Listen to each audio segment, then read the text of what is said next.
Hello hi friends, good evening. So ఈ రోజు Sunday మన లైఫ్లో ఒక బాగుంటుంది కదా. వీకెండ్ అంటేనే హ్యాపీగా ఉంటుంది కదా. సో ఈ సండే రోజున నేనే స్పెషల్ చేశాను. అసలు సండే రోజునే కదా మనకి అన్ని నచ్చినవి వండుకునేది, నచ్చినవి తినేది, నచ్చినట్టు ఉండేది. సో సండే నేను ఎలా ఎంజాయ్ చేశాను, నా డే అయితే ఎలా జరిగింది అనేది మీకు చూపించేస్తాను. So do watch.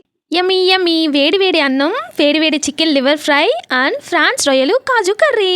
చూశారు కదా, చాలా బాగుంటుందన్నమాట. ఇంత బాగుండానో నేనైతే, నాకే నచ్చింది. మీరు టేస్ట్ చేయలేదు కాబట్టి నేను టేస్ట్ చేశాను కాబట్టి చెప్తున్నాను. వేడి వేడి రసం, అసలు వేడి వేడి రసంలో నిజంగా రొయ్యలు ఫ్రై కానీ లివర్ ఫ్రై కానీ వేసుకొని తింటే అసలు ఆహా ఎంత బాగుంటుందో తెలుసా, కలుపుకొని తింటుంటే.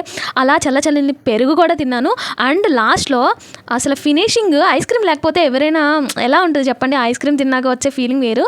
అలా అండ్ లంచ్ మెనూలో కంపల్సరీ ఫ్రూట్స్ అయితే అందరూ తినాల్సిందే. ఫ్రూట్స్ పెట్టుకొని అందరూ ఖచ్చితంగా ఎంజాయ్ చేయండి. అండ్ ఈవినింగ్ స్నాక్స్ బజ్జీలు, sweet potato and bread omelette, ఇంకా water melon, lemon rice. Sunday అంతా ఫుడ్తో